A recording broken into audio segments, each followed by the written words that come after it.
So, without further ado, we'll be beginning with the agenda. And so, good evening, everyone. A very warm welcome to the special session on electrical technology, which is organized by BITSEMBRI as part of Career Week 2025. We are extremely honored to have an incredible panel of experts with us today. Three accomplished BITS Pilani alumni who have made significant contributions to the field of electrical technology. This is a great opportunity for all of us to gain valuable insights into what it takes to thrive in this ever evolving and expansive domain. Over to Ananya. I'm Ananya, and alongside my co host Abhisar, as you all know, we will be guiding you through today's session. Electrical technology is an exciting field that encompasses everything from power systems to electronics and communications. It is an area of immense growth and understanding. How to navigate it is key to carving a successful career.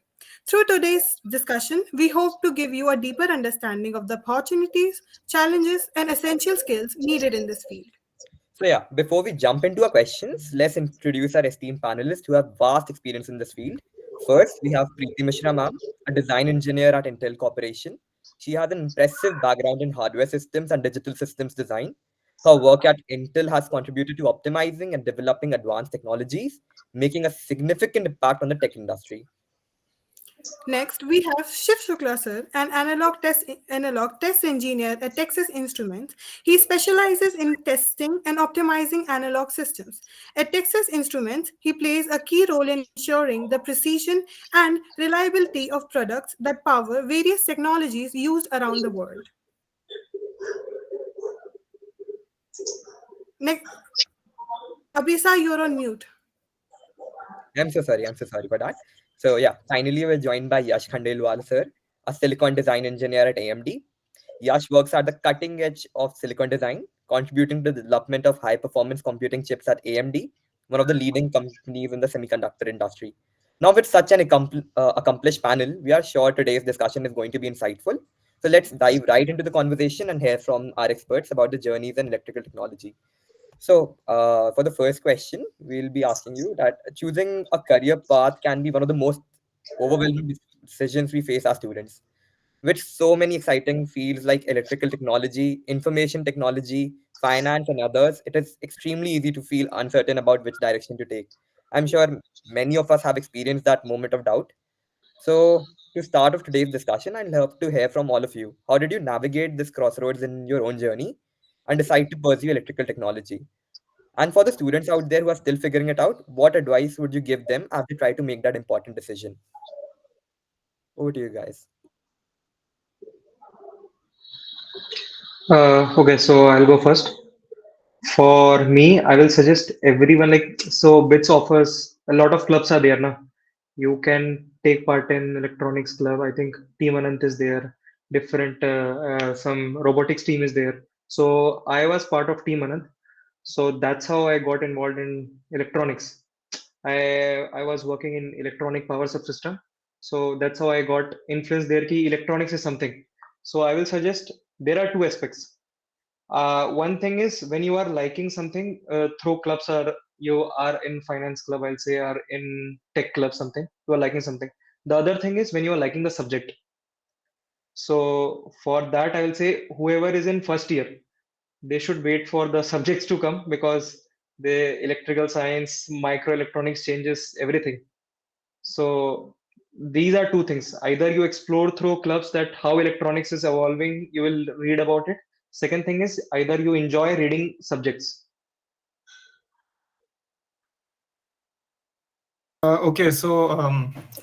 Shiv was part of Team Anant, and he clearly had a lot of background in electronics during his college time. But for me, I had a fairly complicated journey with electronics, in the sense that I never actually decided on pursuing electronics in my first year or even second year. So maybe if you're in first year, I think, as he said, right, the subjects are not yet introduced, so you don't know what it's going to be like. But I think you should definitely try to understand CP, which is a really good foundational course. And maybe you can, if you're really interested, you should try out all those tech clubs, tech teams. We have fun, like great ones, right? Team Anant, which led to Pixel, and there are many more. There's like One Robotics team also, right? So I think you should explore all of these.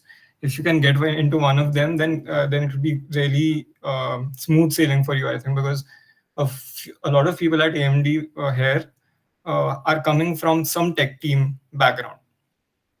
But let's say you're in second year or maybe third year, then I think you should look at the courses and see if maybe DD or there's going to be a course like ADVD. Those are really the foundational courses for electronics. So my work at AMD is mostly related, like quite related to ADVD, the digital part of ADVD. So that's how you'll know if you're interested or not. And like for me, even till third year I was confused, so I took a bet on the PS, and I like put all the electronics companies at the top, and I like got AMD, and I really liked the work there. So that's how I went to electronics. And you can choose as late as your PS, is what I'm trying to emphasize on. So like options will always be open. You just have to uh, be ready to like grab those opportunities. Ma'am, any insights from your end? Yeah. So, yeah, I think Shiv and Yashiv already covered. I had a similar journey. Although my father himself, he is an electronics engineer, so I did have some inclination towards electronics. But then I also joined the a renewable energy club in my second year, and I was also part of Apogee, and I experimented with different projects, and I also found myself inclined towards this particular stream. And then of course in our third year, when we were introduced to specific courses like digital electronics in the first semester, and then analog and digital VLSI design in the second semester, those courses interested me a lot, and that is where I decided to pursue my field in the VLSI domain itself and henceforth. And at this point, I just wanted to emphasize that these two courses, although they are quite bulky, I would say in terms of the course curriculum, ADVD is one subject which, at least at my time, we weren't able to complete all the chapters in the book, the Razavi book or the book that we refer to. But then that I have been following that course material and that book even till today. So it's a very significant course to study and to rely on. Yeah, so that is how I continued. And yeah, over the course of my career so far, I had the opportunity to go through different life cycle of the semiconductors. I have also been a part of the layout and the design. So eventually I realized that semiconductor industry in itself is a very broad industry, and there are so many skill sets that all of us can find opportunities to be a part of. So yeah, that's how So it yeah, is. thank you all. I think we all can agree about one thing, that clubs and departments do play an extremely important role at helping you develop your interests. As ma'am was part of Renewable Energy Club and Shiv was part of Team Anand. So I'd like to advise all of my fellow first years also to try out different clubs, explore your interests. And yeah, so moving on, Ananya will like to ask you the second question. Well, Abhisar is in many clubs already. Taking forward this point, like as you said that these during like many during college, many students pursuing electrical technology often find it challenging to strike the right balance between excelling in their CGPA and engaging in these extracurricular activities. Like you guys were in these lot of extracurricular activities, and like. And it's like and both of the aspects are very important for a well-rounded career. So for each of you, what balance do you think it is necessary between academic focus and extracurricular involvement in electrical technology, and how did you manage to strike that balance during your college year?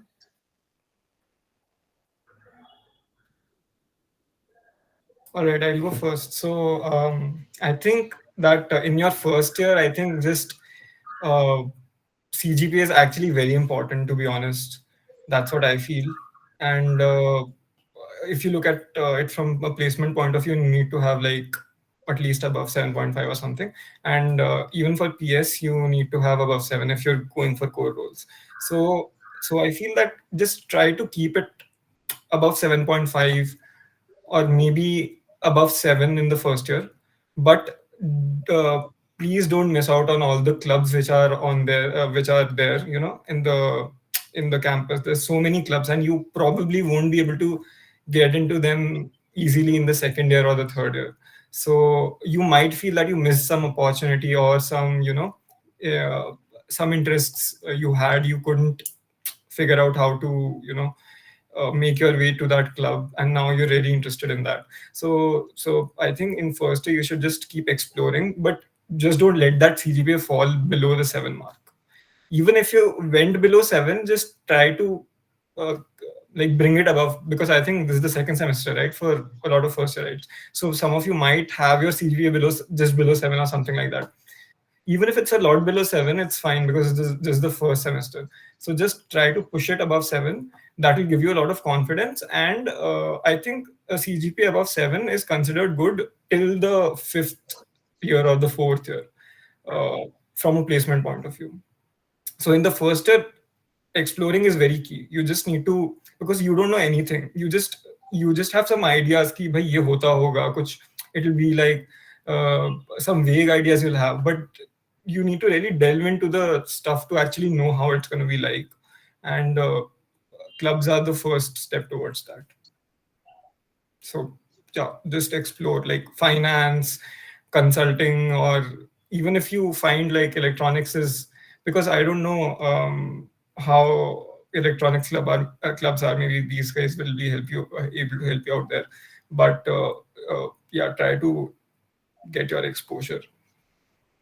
Yeah, to add on Yash point, so I was in Team Anand from, I think I joined in the end of first year. So one thing to make sure ki when you are interviewing for some company, I'll be specific for semiconductor. First thing they say is your CGPA. They see is your CGPA. So if you are not clearing that cutoff, if you don't have that knowledge, then no club or nothing can help you. That is for sure. So don't think if you are in a good team, if you are in 5 tech clubs, it will help you get a job. No, that's, even I got this realization after my second year. This is reality. See, by clubs you can get to know what is going on in the industry, and you can get a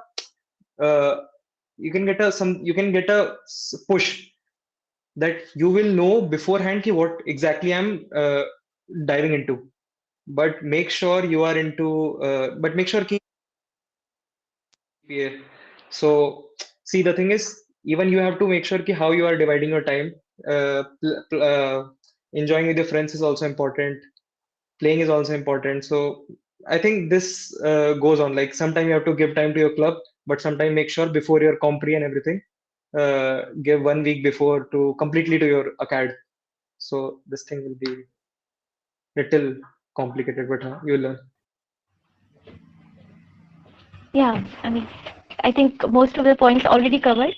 So yeah, I do agree. CGPA, or maintaining a CGPA of 8, I understand it is a challenge. Many times I face that too, but it'll help us in the long run. Even if for example, some of us might want to pursue higher studies later on after college, so CGPA definitely helps. And from my personal experience, I thought that my third year, where we had all the important CDC courses, compulsory disciplinary courses, that was the toughest time for me, because most of the courses were very heavy, and balancing them also with the labs. Each of the subjects had their lab, and then also if you were part of a club, so at that time challenge was even more. So the point is, if you want to explore, it's the first years and the second years are the best time to explore. Third year onwards, we have to switch gear towards placement and towards a more intensive study. Yeah. So after that scary reality check about everyone's CGPA, we should move on to the third question. So yeah. So like once you have decided to pursue electrical technology, there are still key branches to choose from, such as digital, analog, architecture, and embedded systems, etc. So each of these areas offer unique opportunities and challenges. So for each of you, how did you decide which branch to specialize in, and what factors influence your decision to go down one of these paths? For me, I didn't decided anything. Hmm. See, you can't see. One thing is, if you are liking something, it's very good. but you have to make sure ki you know everything, because you don't know if I am preparing for analog there is only one company. So I'm just giving an example. Analog there is one company, digital there are coming, there are like 10 companies which are coming, and you are saying ki I'm good at analog, I'll revise that only, and I'll be focused on that. So see, before you enter into industry, you can't make that decision ki I'm very good at analog or I'm very good at digital. I will suggest try both of them. I prepared both digital and analog. So I got into interview for analog. That's why I got into analog. Any further insights? Yeah, I think like this is pretty much true, because you have very little idea, I think, about the details of these branches, how the work is carried out. Until the PS, you won't have any idea about that. Yes. So there's no like point as such to delve too much into like one, unless you're really interested and you feel like just exploring. But don't count it as preparation. Just try to get the basics right, digital basics right. There's a lot of study material available on the drive, right? So just go through digital, study analog, try to understand the basic concepts, because those are the things which are asked in the interviews. And after that, post that, maybe in your company you will see how work is like. And in digital also, you can switch between roles from one team to another. So those things can be taken care of later on, uh, once you enter the industry. But the most important thing is that basics सही होने चाहिए. मतलब if you know like very fine details of architecture and you don't know what is maybe like a flip flop, then point क्या होगा? You would be disqualified. Yeah, I would second to that. I mean, following a generalist approach at this time is preferable, and of course, it also helps you. For example, you get chosen to a particular role in an industry, then you also have to interact with other teams and other specializations. I could be a digital engineer, but I do have to interact with layout engineers or system engineers or software architects who are taking the design I've created and using it on a system. So it's always good if I have the basics of all the things at least at the college level studies. And secondly, also when companies come, I do understand that there are some specific roles they are more inclined to hire from, but they also have roles from other positions. For example, it's not just the design roles that they come for; they also have embedded systems. They also come for software roles. So it will also open up more options for us if we study everything. Yeah. All right. That was very insightful. So, I want to ask you that during college, working on projects or engaging in hands on experience is crucial to gaining a deeper understanding of the subject. Many students wonder what kind of projects can help them apply their knowledge. So, for all of you, what kinds of projects or practical experiences did you work on during college that helped you shape your understanding of your domain? How did those projects influence your career path? I think, in your coursework only, you'll get good projects that are pretty complicated, but those are the one which you will add in your resume. So that is one thing. So make sure ki if you are, even if you are not understanding your subject very well, like if you are not able to understand it very well, make sure through your friends and everything, try to understand that project. That will give you a great insight. Other thing is, so I think in Apogee we have many teams which organize these competitions for analog or digital competition. You can participate in that and get to know key, because they I participated in one of them, and that was digital. I think I don't remember the name of IEEE, or there is one more other club, but they organize such competitions. So through that also you can get to know about projects. Other thing is, if you are into a tech club, definitely you'll get one project. So that is pretty much enough. Yeah, one more addition to that is that you can always try SOPs. These are study-oriented projects or design-oriented projects, DOPS, LOPS, SOPs. These will be available once you get into second year or third year.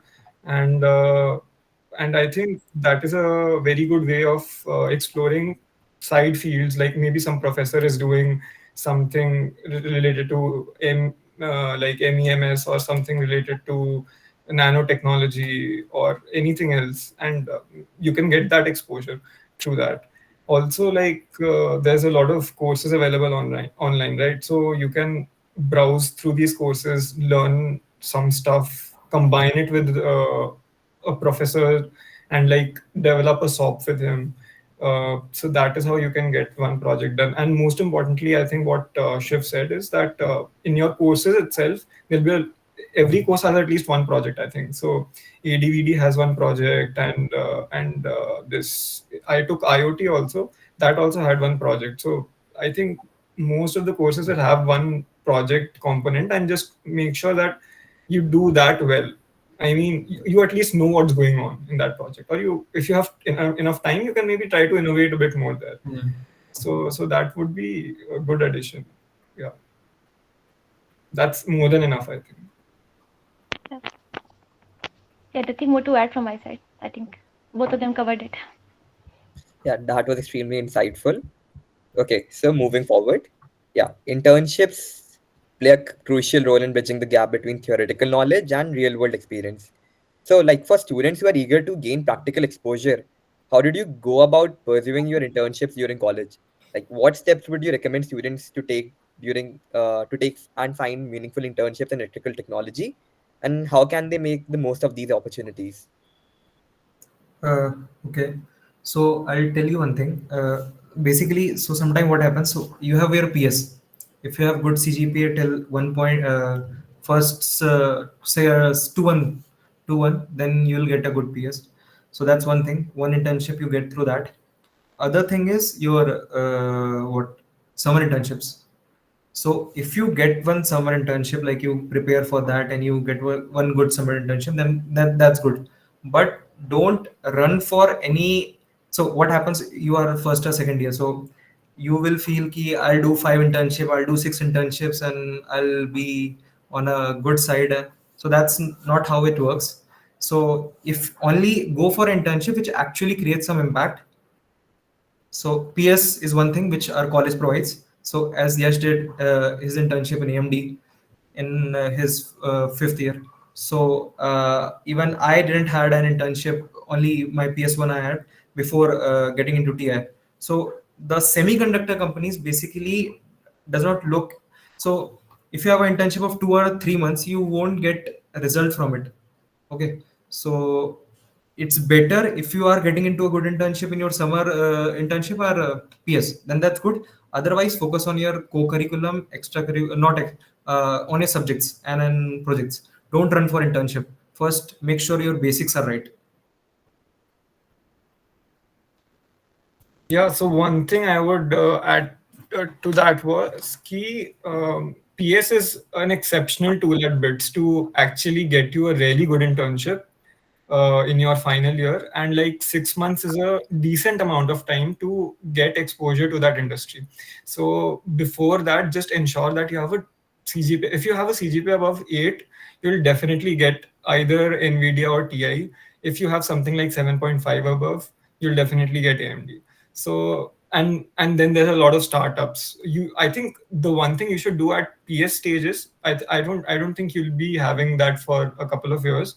But even for PS1, I think you should shortlist your companies, do a good background check on them. A lot of times what happens is that you mess up your PS list. Like if for PS1, I just put one company, some AI company at the top, and did not look at the role which it was offering. So it was a IT company, but it was offering some content writing role. So like my PS1 was, doomed. And so in PS2, I made sure that I'm like doing a thorough background check, going through, the LinkedIns of the people working there, talking to them, asking about the company culture. So even a lot of startups, like this, many startups like Protean Techs or Sci5 or some of these companies are there which are doing really well, and they give this internship through PS. So even if you land those internships, they are also great. And I think So if you are above that 7.5 CGPA mark, then you'll surely get a ET internship, and that is almost a short way to get a job in one of these companies. Because see, once they keep you for 6 months, or even better, if for 1 year, you first get a lot of exposure. You're already into the system, and if you're interested enough, you'll obviously give results. So what better do they need? Like, so they'll definitely hire you if they're not cutting off people, that's a different matter, but that is enough. So as he said, don't focus on 1 2 months internships, focus on your acads, focus on your CG, get that strong, get the basics strong, and then just work hard in the PS. Like, just in the PS, I think my from my personal experience, I have a lot to share.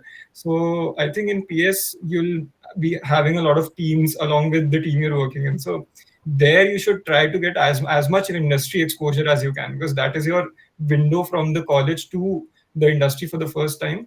So try to do some personal projects also in addition to what your manager gives you. That's how you'll maybe be making an impact. There are a lot of things which you can do during your PS time. Yeah. Yeah, that was extremely insightful, and I think Preeti ma'am has left due to certain network problems. So, should we move forward? Ananya, would you like to move forward?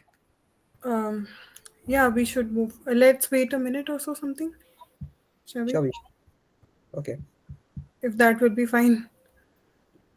Yeah, I think let's wait for a minute. Sure. I should join back. In the meantime, if anyone wants to ask something. Yeah.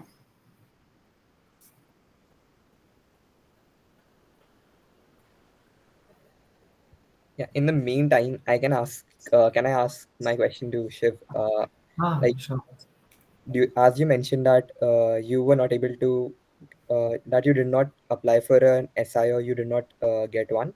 So, I mean, did it affect your journey to getting a job at TI, or? I applied for it, but I didn't get one. That was the thing.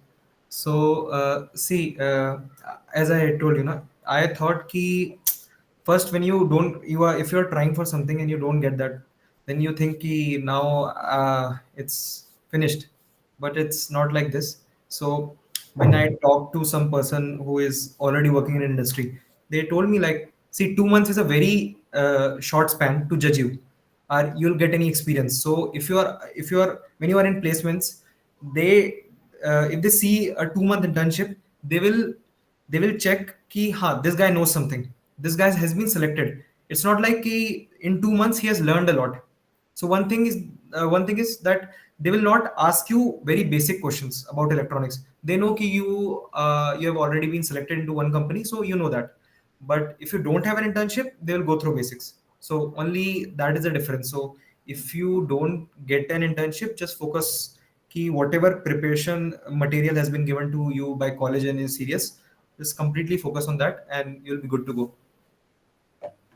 Okay, Preeti ma'am is here, and yeah, thank you, Shiv, for those wonderful words. I mean, it is obviously not. It is best always to have hope and never to lose it. Yeah. So, Preeti ma'am, do you have any further insights about the topic we were discussing? I'm sorry, I got disconnected. Can I know the question that you had asked for, which I need to answer?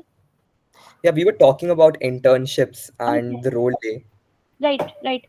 Yeah, so I think, see, a bit of it is also dependent upon our GPAs, because it is a competition at the end of it. But then, of course, we can always explore, uh, especially the PS1. I think it's more of an exploratory domain where I mean, for me, I did my EPS1 from IIRS Dehradun, and it was more of remote sensing and satellite imaging. But then my PS2 was at ST Microelectronics, so that was more of a VLSI domain intensive work. I would say that explore your interest, and do not think that your PS is going to be the deciding your career henceforth. In fact, PS is a good time to network, talk to different team members, understand how they, it's a good time to understand how different team members of the whatever project you're working on, how they have acquired that role, what kind of skill sets are required to be in this industry. So PS is more of a yeah, your first step towards your career, I would say. That's how you should pursue in industry, and you can always switch gears, right? You may be doing a PS from say some other domain. You could take up after 1 year, after getting some experience, you can always switch your jobs. So yeah, always have that thing in your mind. Thank you, ma'am, for your All right. valuable. Yeah, Ananya, go forward. Yeah, all right. Taking forward the subject of PS and SIE, see, balancing these the academic responsibility like SIE prep with hands-on work involved with PS, it can be challenging for many students. So, how did each of you manage to prepare for your exams while simultaneously working on projects? What strategies or time management techniques did you use to ensure you succeed in both the areas? I think for this, see, it's best you find a group of people, find a group, a, a good peer group. So by that, you will know ki what is going on, how they are preparing. Because see, if you are working alone, you will find a link and you start preparing. But when you are working with your friends, you will know ki how exact. So if they are working on something, you will know that also. So best thing is like in bits, you can always go with your friends and ask them how they are preparing for make a group and just make a plan, start preparing and all. This is one thing, like this is the best, like with friends. Yeah, just don't take too much stress. Just like there is always going to be those failures, like you won't get some internship. You prepare for SI. For example, I tried preparing DSA for software SIs, but that failed. So even then I felt that maybe I should switch domain to electronics, and like then started taking my academics in electronics seriously. So I think the balance will automatically come in third year. It will automatically come when you so when you reach third year, clubs and departments, you already are either leaving or there's a fixed responsibility which you're having कि हाँ भाई मेरा एक club है या दो club है जिसमें मैं मेरी ये responsibility. So at that time, a lot of time is there in your hands, and if in third year you are still confused, then maybe just focus on acads.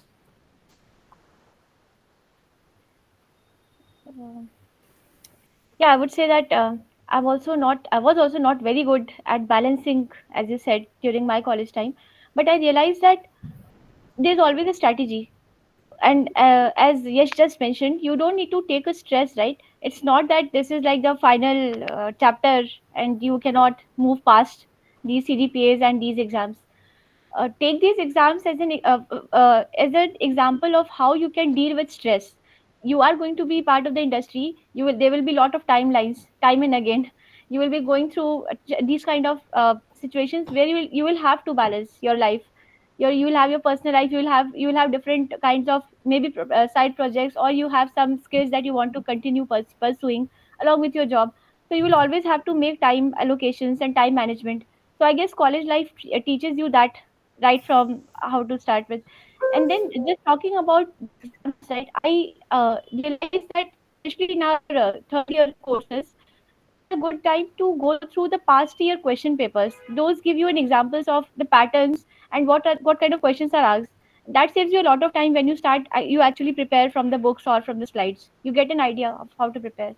Yeah. Yeah, I'd like to second very hard on this, that most of the questions will be solved if you go through the past 3-4 year question papers and through the lecture slides. I don't think I opened any book in my time.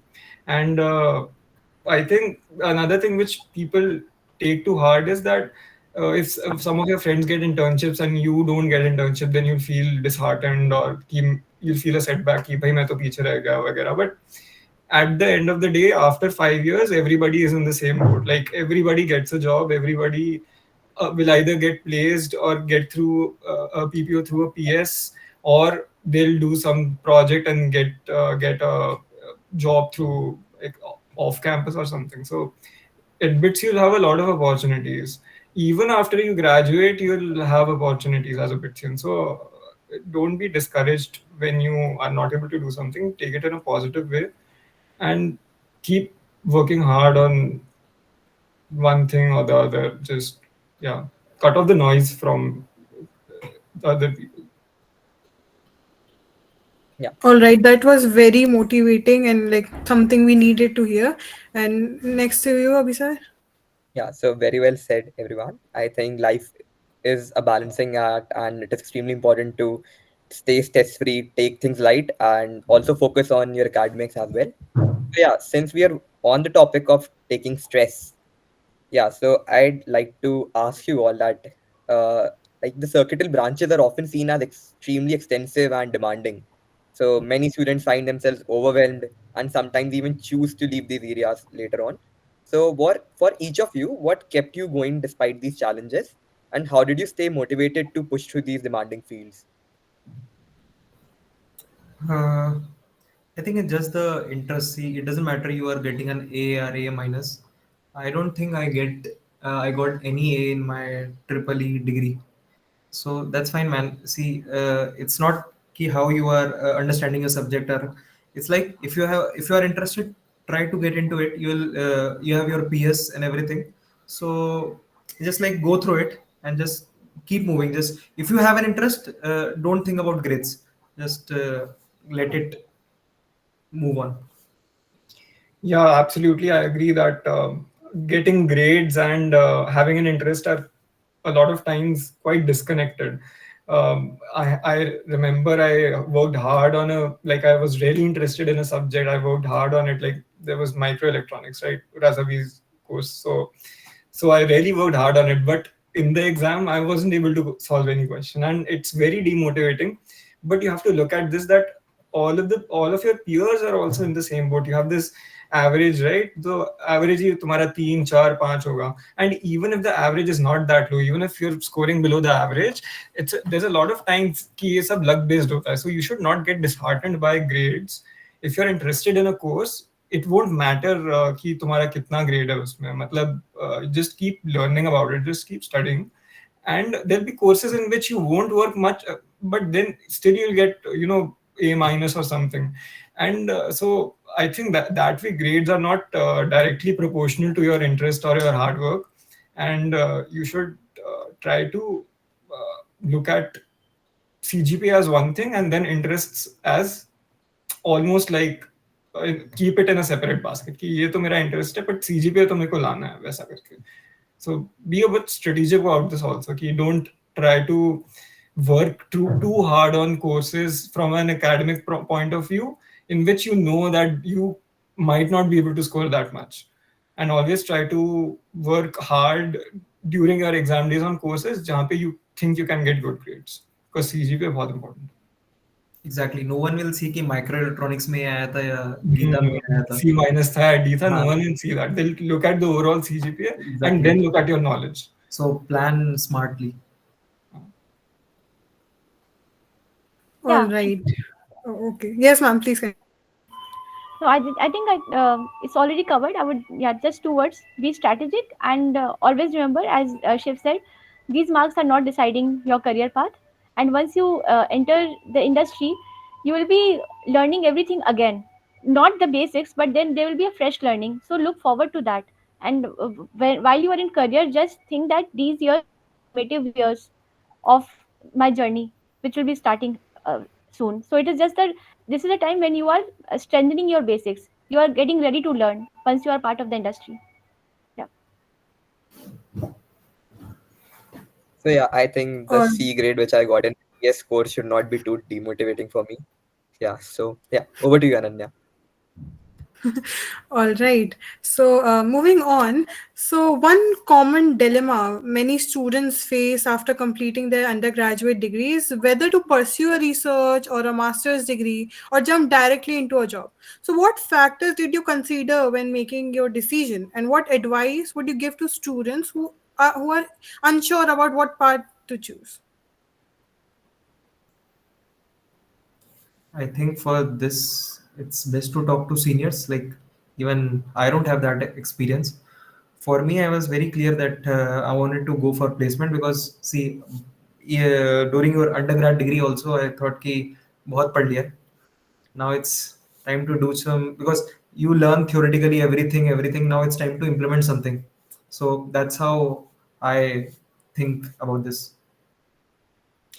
Yeah, I think even if you ask other people, no, this will be very personal. I mean, some people will have this ambition of going abroad, and it's good also. Like you'll get a higher degree, and you'll get different kinds of job opportunities. But my personal opinion is that if you're at BITS, then I think you're already at a very good college, and you can, through PS and your courses, you can get a lot of exposure. So might as well just start implementing it here, because right now the job market is quite better compared to maybe 5-10 years ago. Right now there's a lot of core jobs, and it's only going to increase. We keep hearing of stories that AMD is opening a new design center, or Nvidia is expanding, or these companies keep like they are on the expansion mode in India. So jobs are going to increase, and if you think about competitive salaries, then I think if you look at the purchasing power of someone in India, I think it's broadly equal to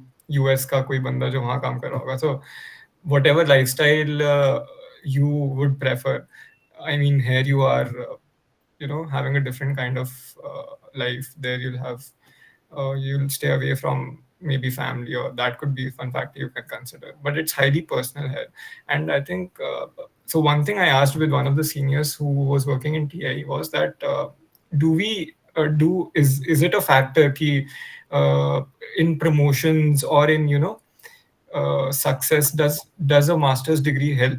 And he was himself a bachelor, so he told me that he was a director or something, and he told me that look at me right now. See, I also have like 15 or 20 whatever years of experience. So it's you can rise through the ranks without a master's degree also. You just have to just keep learning, I think. Yeah, don't need a master's degree according to me. Yeah, unless you are very willing or keen to acquire a formal second degree, and or you're learning very much eager to be a part of, maybe you're trying to pursue a college lectureship, or as a job as an associate professor, wherein you might require higher degrees. But apart from that, I'm sure that our industry, as graduating from BITS, we are thankfully we are sufficient enough to be a part of industry and in a competitive environment.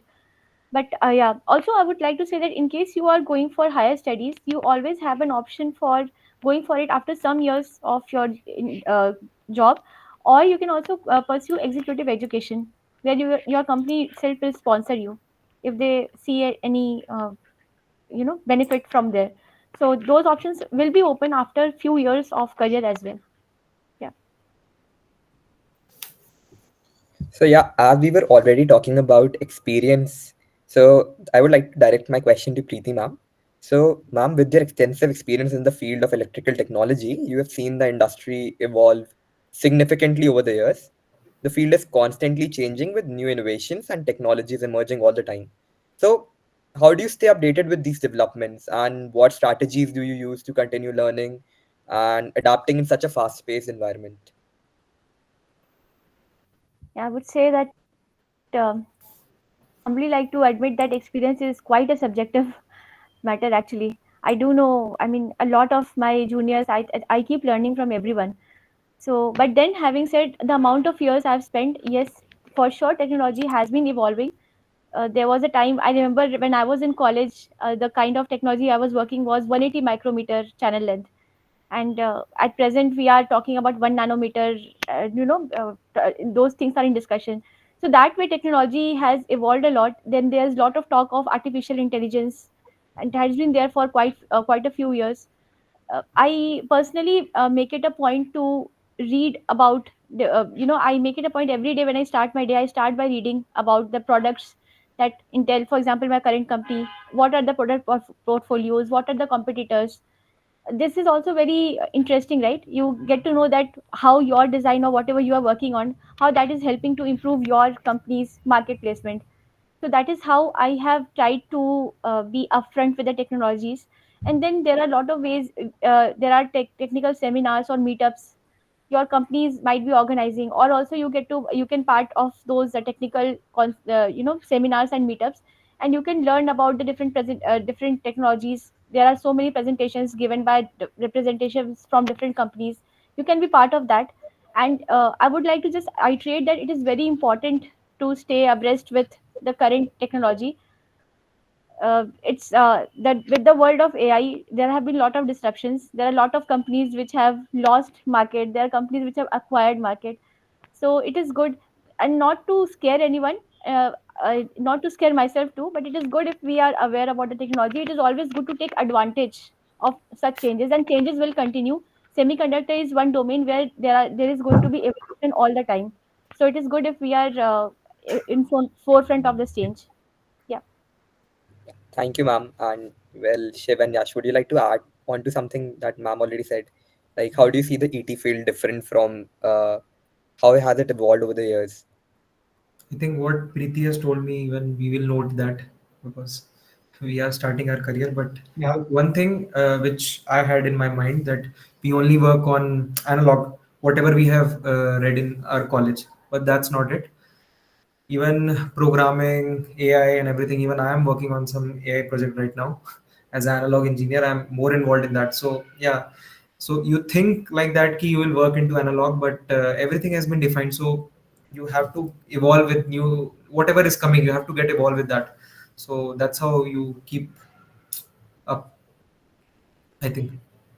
Yeah, well, the machines are getting smarter Yeah. by day. Yes. Adding on to that, I think ChatGPT is like a recent phenomena, and it got introduced around when we were doing our PS. So at that time, you can always take advantage of this because the senior employees are not well versed with ChatGPT, and you can provide code faster. So I used to try to do that a lot, and it's not like you won't learn it, but you should. I mean, providing code is one thing, but you should learn it also. And other than that, I think with this coming of AI, from what I hear from my managers, is that there's going to be a lot of automation, and there's already like almost everything in my job is automated through pre-written scripts is one thing. Then AI will optimize stuff even more.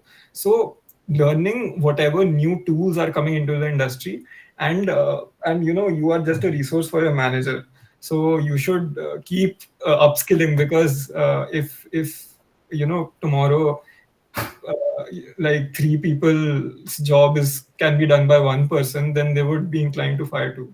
So you should be that one person, and you should try to upskill yourself continuously, and that will be one edge which will promote you also.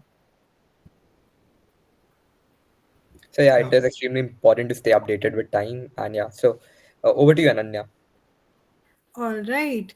Now coming to placements. So placements are a significant milestone in every student's journey, and many are eager to know the best way to prepare for them. So if you could share a cheat sheet for the placements, what key things should students focus on to increase their chances of success? Like what technical skills, soft skills, or strategies would you recommend to students as they get ready to face interviews and secure their dream jobs?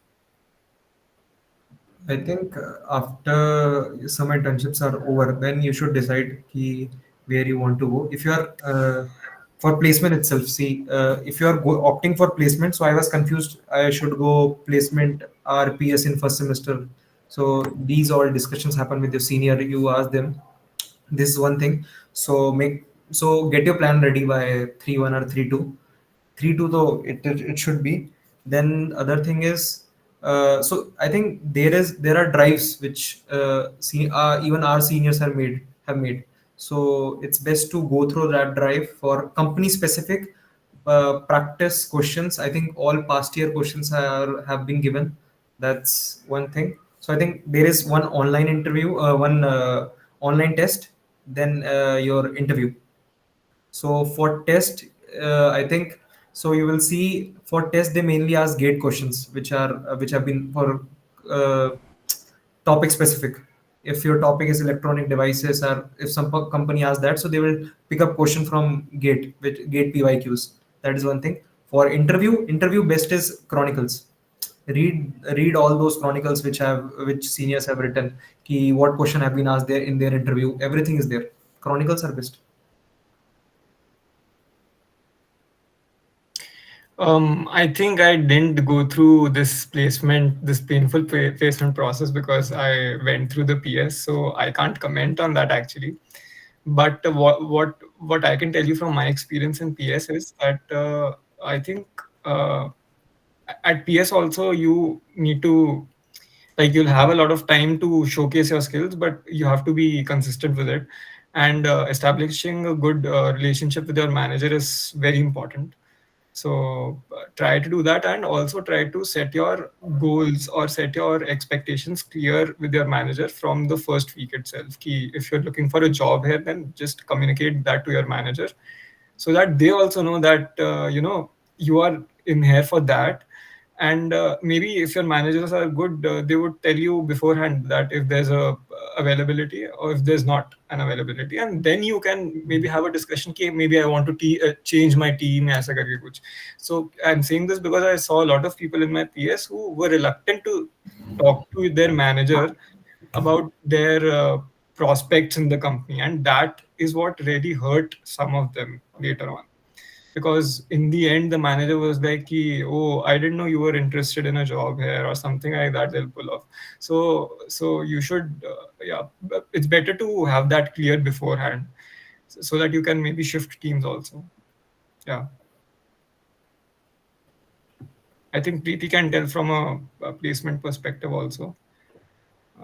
Yeah, I would just say that it was I think personally for me also it was a very challenging time, and for that I will just like to share my 2 cents of advice that please don't get worked up by the placement process.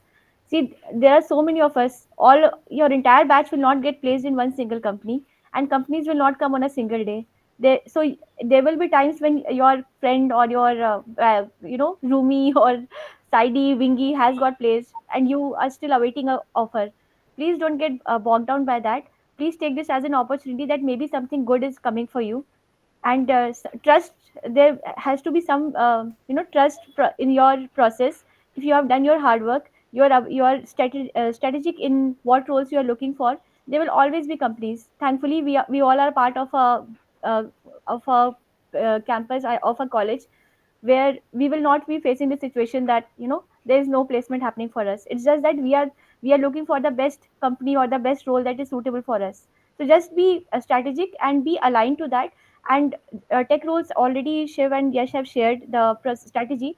I would just say that also be prepared for the personal interview, that there you will not be just asked about your technical skills. They will also ask about why this role, or why do you think that we should select you. So please prepare yourself for those kind of answers as well. And that's all. All right. So thank you so much to our panelists for those insightful answers. Now it is your turn, audience. We are opening the floor for questions. So feel free to ask about anything related to the topic or the panelists' careers. So yeah, you can just raise your hand if you have a question, and we'll allow you to open the mic and ask them. So keep your questions brief so we can hear from as many of you as possible.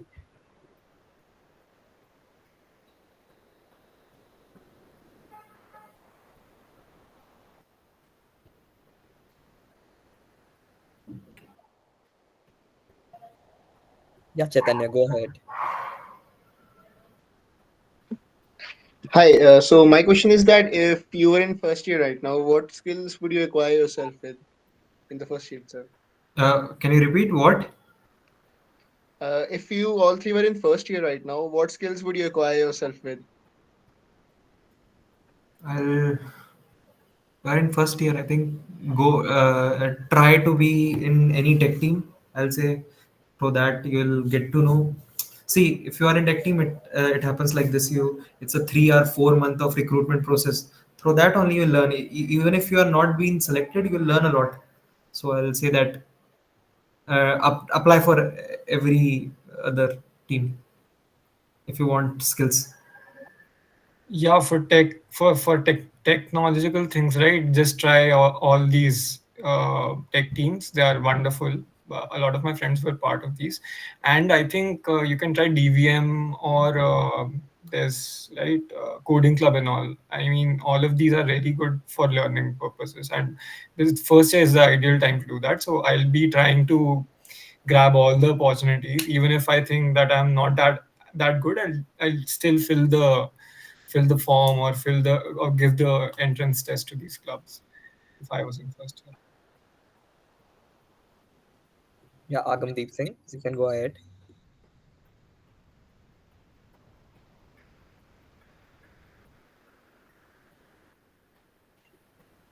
Yes, you can ask the question, Agamdeep.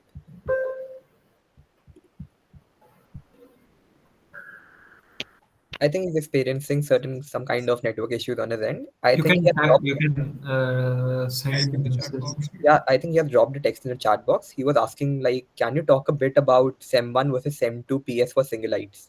Okay, for electronics. Okay, so basically in my year, we had a general trend. All the electronics company come for placement in SEM 1 only, mostly. So if you are preparing for placement, it's better to go in SEM 1. If you have like 10 or 15 companies in SEM 1, you'll have half of them in SEM 2. Competition is also high in SEM 1, but opportunities are also high in SEM 1. That's one thing. Jayan Jain has also asked a similar question. He's asking that considering electronics 4-1 placements is very minimal, should one go for SEM 1 PS or SEM 2 PS, or considering all high CG people go for SEM 2 PS? Yeah, it's very confusing. I get Jayan's point. Even I was in that stage. I was thinking all the high CG people will go for SEM 2 PS and they will sit in placement in 4-1. So will I get placement or not? I think if you are dedicated, see, if you go for SEM 2 placement, it can happen that you will miss many opportunities. That companies like TI, AMD, Intel, Nvidia might don't even come at SEM 2 placement. So it's better to try your shots and go for SEM 1 placement if you are dedicated that I'll work hard and I'll prepare for placement. I think if you have like a CGPA bordering 7, then maybe try for PS, because you can still land a PS at that CGPA mark in the electronics industry, and that would have a better chance of conversion compared to. But it's true, like all the companies would be coming in SEM 1 only. So if you have like a decent CG, don't even think about it. Just sit for placements in SEM 1. Yeah. And Because prepare SEM for it. Yeah. Would there be any difference in the PPOs offered for SEM1 versus SEM2 PS?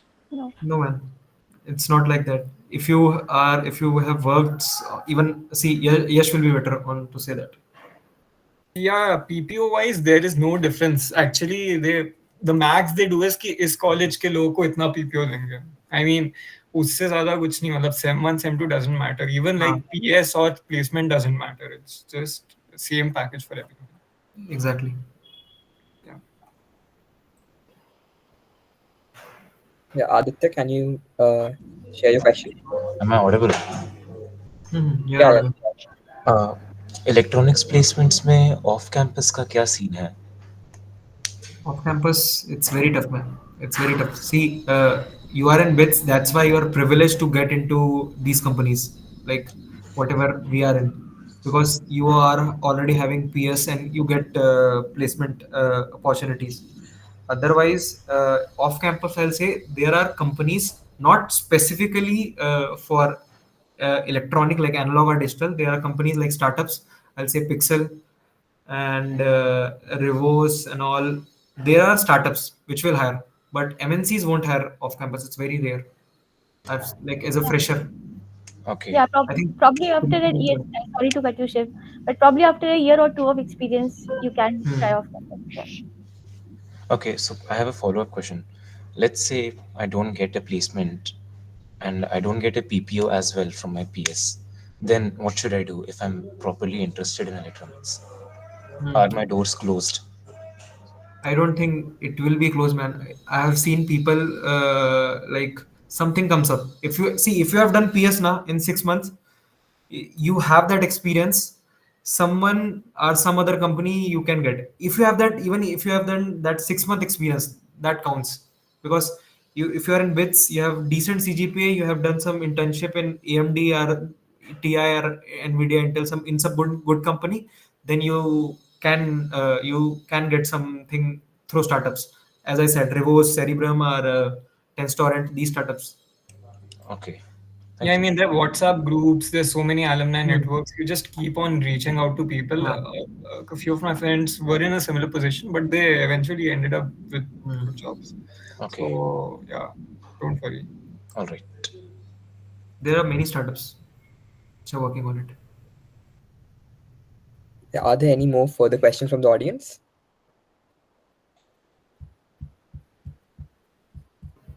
Okay, yeah, I think Krish Desai dropped a question in the chat box. He wanted you guys to share the working of an analog engineer in brief detail.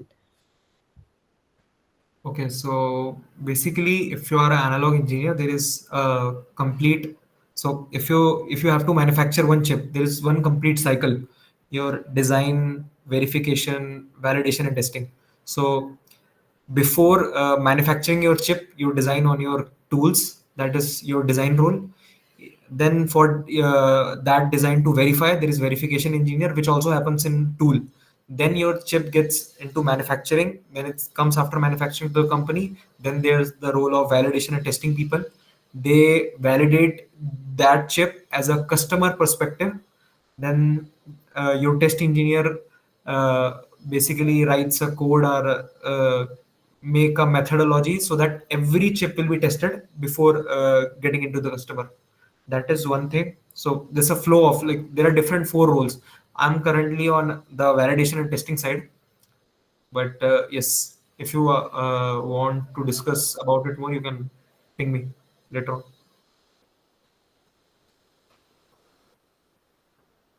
Yeah, go ahead, Aditya. How hard is it to shift from, let's say, design verification or validation to proper design? Do people shift roles after getting into a company? Yes, it's very common. It's very common.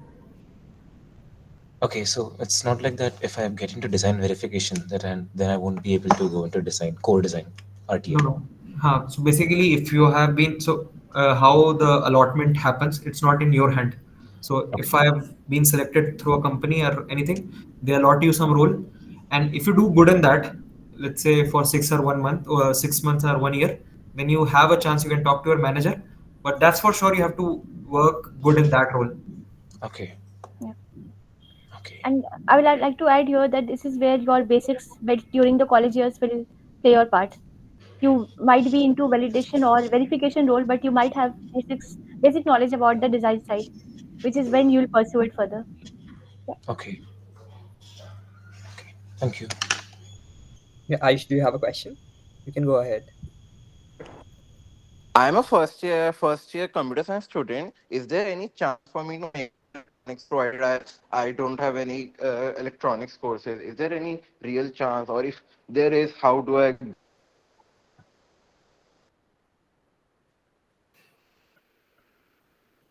I I think think Ayush is experiencing certain network issues. Were you guys able to hear his question? I think I got a gist of it. So Ayush, yes, you have in TI in my placement year, TI hired for like from computer science branch. So you have a full 100% chance, man, if you are interested. Yeah, in PS also they'll take CS people and then make them work on electronics. Yeah. So it's always CS. I It's think just that CS will get all the yes, opportunities.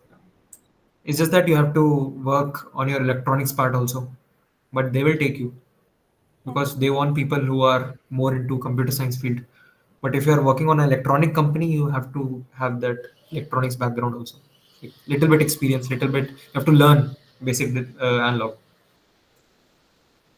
I think even like if you don't know that much of electronics, there's DD, right, which is common, DD and Hmm. microprocessors. Yeah. And then if you get into one of these roles, which of course these companies come for, they don't actually expect you to have that much of knowledge, just basic knowledge. and the rest they'll teach you in the job. So Exactly. yeah. So yeah, just don't need to do any extra stuff. Huh. I think OS is one subject which in CS, which they ask.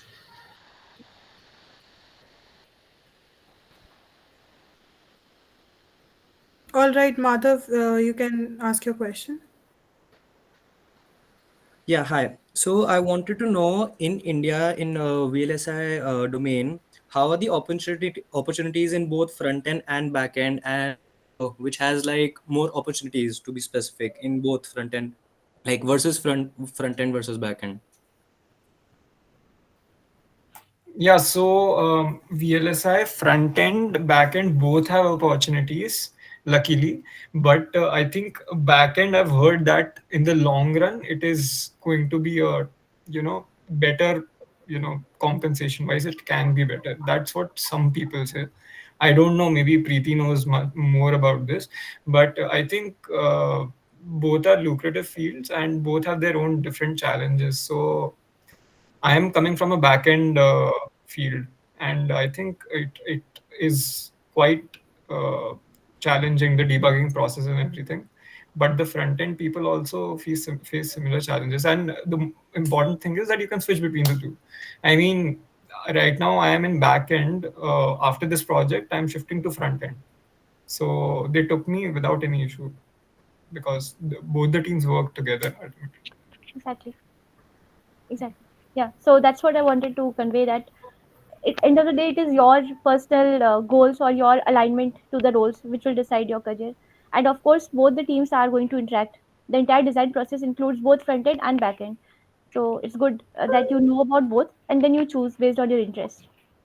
Yeah. So as I'll add one thing. So see, opportunities are one thing, but you have to see front end is something which in analog at least. Front end is something which you will work on designing in your laptop and everything. In back end, you get a lot of involvement in lab.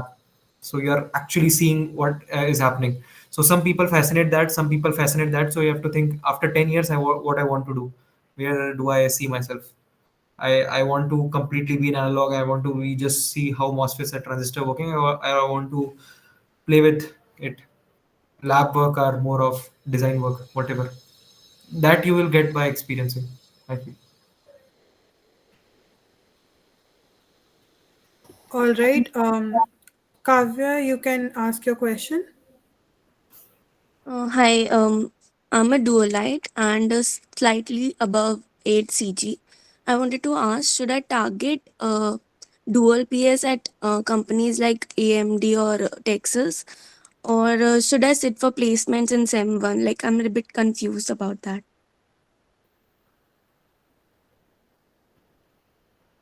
I think with that sort of CG, you should be able to, if you're good with your basics, I think you should be able to crack placements. And there's nothing better than getting a job early, right? So why not sit for placements in the first semester, and then maybe you can go for a PS in the second semester if things go south. But I don't think with that CG you should have any issue uh, in the placements. I mean, obviously it will be hard, like the few months will be hard, but you'll always have that PS. At 8, you'll get a good PS also in electronics, in AMD or NVIDIA or TI. So, yeah, I think it should be. In second semester, you can anyway go for PS, but I'll say go sit for placements because placement teaches you a lot. Don't because in that process you will learn a lot, and I think that is very important. So don't run from it. Yeah, Thank you. have another question. Yeah, I'd like to add one thing to that. That sometimes, what happens is that in PS you get stuck into one company for the whole semester. So you also don't want that to happen. Ideally, if you have if you have a good CG like 8+, then you should always try for placements because it will give you so many opportunities. Once you get a PS, then you have to take that PS. You can at most change your team if it's like if your manager ends up being bad, then you are stuck. So better to go for placements. Yeah, this is one chance in your college. I think after this, you'll not get these many opportunities. Just college is offering you 10 companies in 10 days. That is, you'll not get that again. So I would say go for placements. Yeah. So Ayushman, can you ask the another question? Yeah, actually, I have a query that can you give your insights regarding the scope of incorporation of machine learning into the electronics industry, like in India or abroad? Like, because I have always been interested, like how can hardware, like the machine stuff, electronic stuff can be incorporated with machine learning. So, like, if you you can give me some insights regarding the scope of this field. Okay, so I think recently also some startup, I don't remember the name of the startup, which is there. So what basically they were doing, let's say I'm designing something, I'm designing a chip. Then after my design, what I have finalized, then layout people comes. They will route everything in your board. So when you design something in your software, then after that, after your logic has been finalized, then the layout people will make sure ki everything is good in board also when you will send for it for manufacturing. So between your design and your layout, there what that startup was working on, they are making sure ki your logic, whatever your designer is saying, they will verify that with AI. They will verify every logic they are simulating that key. If I have given some conditions, go check and run that. Even after your layout, when everything, every board wire has been drawn, that also they will check because I think they are one some capacitance resistance problem which come often when you are actually holding your chip. You later on see that, but through that they are checking that also. That is one thing which I think was very uh, crazy. Yeah, I feel that machine learning is going to have a very, very huge role because even right now, the guys who were recruited after me also, all of them are working in the machine learning field at AMD, and we in fact have our own Chat GPT equivalent version at AMD.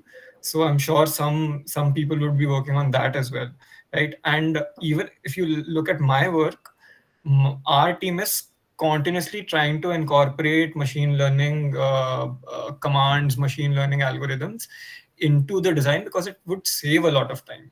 So compute resource we are having a lot. We want to save on the time, the exit time. So for that, of course, there's companies who are making these algorithms and AMD is using these algorithms. And we will need our own algorithms also to tweak or fine tune these according to our needs. So obviously machine learning. In fact, my manager or most of our managers want us to spare some of our time and be abreast with all of these technologies and try to incorporate those in our scripts. So if you are having some machine learning knowledge and you combine it with your technical expertise or theoretical knowledge, that would be a very good combination. Yeah, actually, because I was wondering, there's one part like the incorporating like Chat GPT using ML to simplify our tasks in this field. But my problem statement was like incorporating machine into the like a hardware stuff like if I have a wild example like a robotic dog which can make its own decisions to solve certain things like to do certain tasks like a robotic dog, so like it's like a version of like incorporation of machine learning plus some electronics like chips and stuff inside that model. So like is there any scope or in a future scope like in this field, like if I have want to a machine learning dog or machine learning car, something like this, a small project but like something. I think you can check. I think Gray Orange is working on something like that. I don't know. I'm sure, but there are many companies who are working on it. Yeah, because like as a like if we are a four-year degree student, so is it true like it, would you would our experience would be very less? So like do we have to pursue higher studies for this to be more like knowledgeable in this field or what? No, no. I think see, I was in a part of club team, and so as a first year, we were thinking we'll launch a satellite. So in bits, you will have those clubs which will think. Even see when we were interacting with people during the process, we were thinking we don't know anything, but still we were working on it. And finally, like we actually did something. So you can form a club of like-minded people and start working on it. And Bits has these project sponsorship and all. They will sponsor you also if you have a good idea and plan. So it doesn't matter if you just dive into it. Okay, okay. Thank you. Thank you. Okay. Yeah, Sharad, you can go ahead.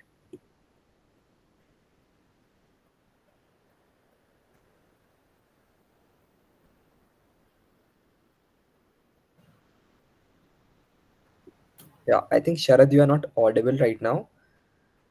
Can you just try logging once again? In the meantime, Nidhi, you can ask your question. Hi, I'm Nidhi. I am a fourth yearite, dualite, triple E plus physics. And I want to ask if I go for a PS in an ET company, PPO chances क्या रहते हैं? And if we do not land a PPO, how like to go about it? Because second sem we have no companies for ET. Yeah, I think if you're a dualite and if you have like 7.5 or something, then you should go for PS and for both semesters. And even if see, last time I think TI almost gave offers to everyone, and that is likely to continue, I feel.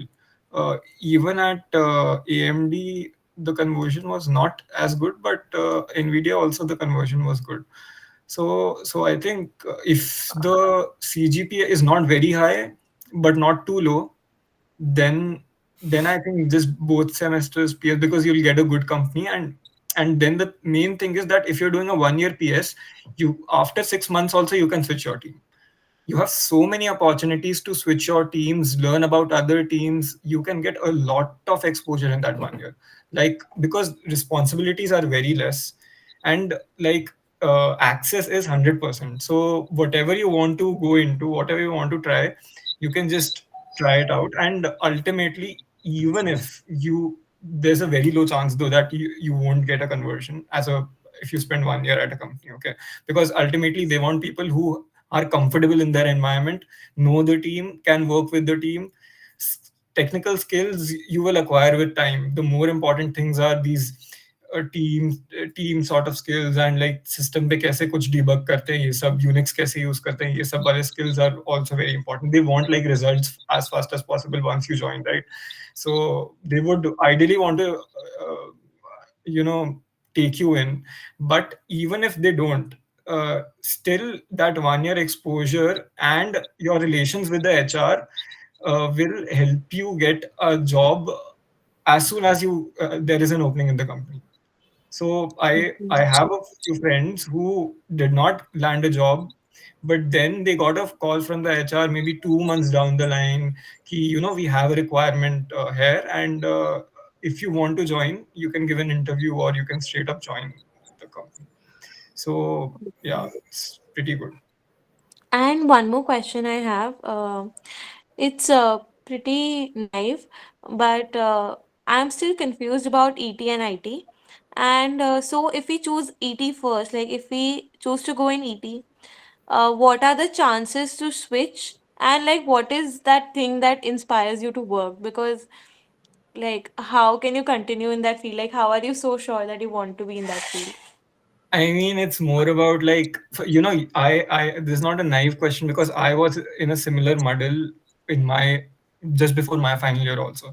So I was still confused. Ki abhi tak to I have done DSA also, and I don't have any knowledge. Like I didn't have any tech team experience or any projects as such also. But Yeah. still, I felt that if you have an electronics degree, then maybe just try to do something in the core side. I mean, for me, it was like CS to, matlab, coding to sabhi kar rahe hai duniya mein. You just try to do something different. Because one thing is that you can always switch out of electronics. Right now, also, if you give me 2-3 months, I'll practice some DSA Python we already use here. I can start an entry level role or whatever in some IT company, but I can never switch to electronics from an IT company. That will be way too hard. So I think given this opportunity that you have electronics in bits, you have studied it. I think there's a lot to learn in the the learning environment in companies is very nice. You are always pushed to deliver better, and there's very little room for error because you have these crunch times, these tape outs which I'm experiencing right now, where you have to do everything correctly, and once it goes out, once it goes to the other team, you can't do anything about it. So the experience is quite fulfilling, and it's not like just code and kuch hua nahi, matlab you're actually working on a chip. For me, it's like this whole chip which is going to come out in the market, iske is chote se part pe I'm working right now, and like I own that part. So as an entry level also, that's quite motivating ki you are the one who is deciding everything for that particular part. Of course there's teams down the line and at the top which are also will be owning that, but it's like that is one thing which is really inspiring for me right now. Very, it's different. Like everyone is doing CS, everyone is doing coding. You can always get into it, just try something different. Yeah. I'll add to it. And the salaries are competitive.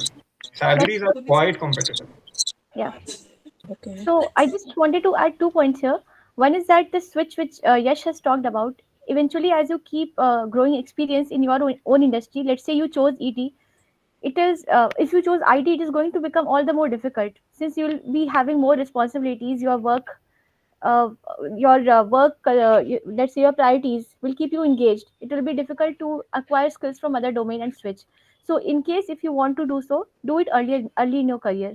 And second point is that in case you chose ET as well, your skills that you have acquired in IT, for example DSA or coding skills or let's say scripting, that is going to come handy for you even as a role in ET, right? Different. I'm sure Yash and Shiv, they all must be using coding somewhere in their roles as well. So IT skills are always helpful as part of your ET domain also. Okay. Thank you so much. Yeah, Sharat, you can go ahead. Good evening, respected sir and ma'am. Am I audible? Yeah, you are. Sir, I wanted to ask that can you share some of the most valuable skills or lessons that you have learned during your internship or during the pursuit of getting your internships?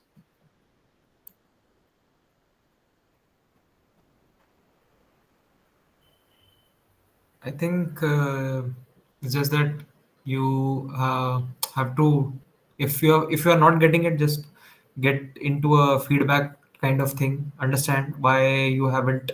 See, luck is one thing which you can't do anything.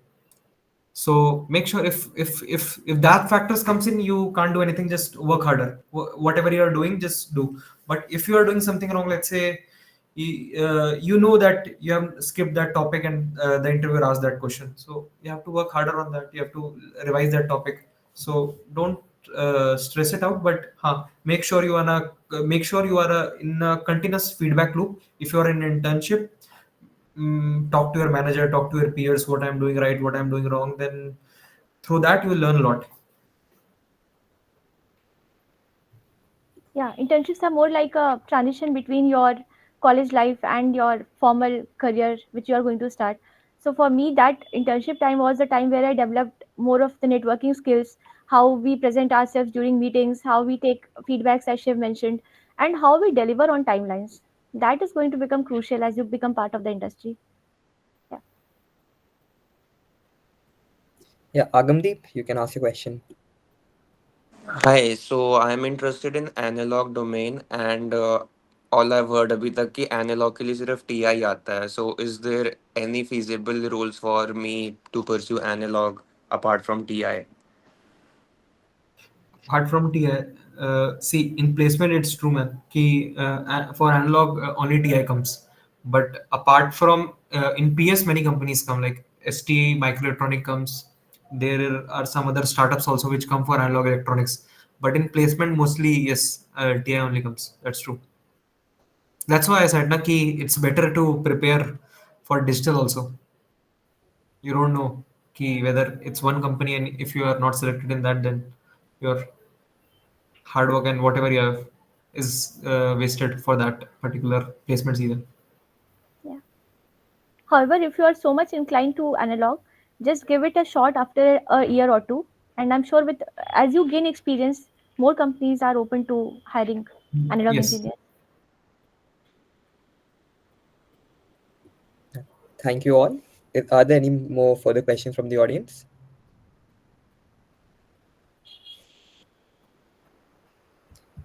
Yeah, I think no. So we are about near the end of the discussion. So yeah, so I'd like to thank our panelists for those insightful answers. And so yeah, and with that, we come to the end of today's session. So a huge thank you to our panelists for sharing their insights and to all of you for being a part of this discussion. We hope you found it valuable as you move forward in the field of electronical technology. So before we wrap this up, we would be grateful if the audience could fill out the feedback form for the event. The link has been shared for it in the chat box. Ananya, if you could share the link. And also, we are conducting a survey to make sure that our speakers are tailored to your interests. So if you haven't filled out that form, go to our Instagram page where you'll find the form. The recording and the synopsis for this talk will also be shared later on. So yeah, BITS Embryos tries to organize more of these talks, and we hope that we have a similar response going ahead too. So yeah, thank you all for your time and have a good evening ahead. And I'd like to thank Mr. Yash, Shiv, and Mrs. Preeti for giving the valuable time to us, sharing the valuable insights, and motivating all of us. So thank you all. Thanks a lot, guys. It was good to experience this, to have all of these questions and to learn from Shiv and Preeti's experience as well. It was very nice, and keep doing these talks. These will be very insightful. Keep bringing new speakers. You guys will learn, and others will also learn. Yeah. Sure. The best guides are your seniors only. Same, man. And yeah, True. And yeah, Continue, Avizar. Please speak whatever you. Please finish. So, I was saying ki even I've been in that side when I've been attending talks for like 3 years, just seeing ki what seniors are telling. So it's best to ask your seniors, read chronicles, don't stress out, because see, in BITS you will find if you have 10 cases, you will find 10 seniors which have experienced those 10 cases. So just ask ki what they have done. So it's a easy roadmap. Yeah, and don't hesitate to ask. I mean, I keep pinging people on LinkedIn still, if they're from BITS, I'll just ping them randomly and just ask my doubt. They're more than happy to answer. Yes. So keep up with that BITSian attitude, and like all of you will get placed, I'm sure. Everyone does get placed. So Yeah. He's wishing all the best to everyone. And yeah, for sure, it was a great time for me. It's always great to meet all the BITS community and be a part of share the synergy. I also learned a lot. There were a lot of interesting questions and also the Q&A session.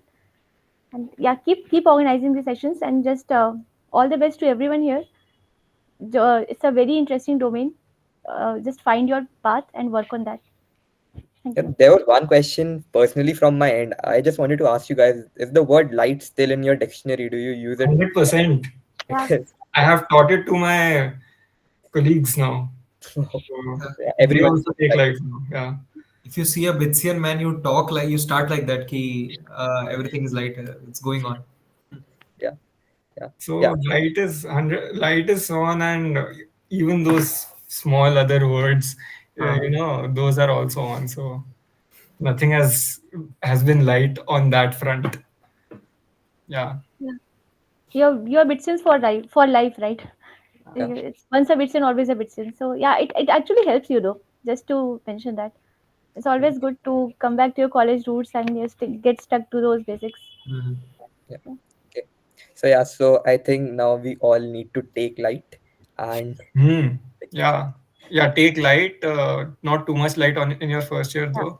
Like, keep exploring and have fun. This is the best 4 years, 4 or 5 years.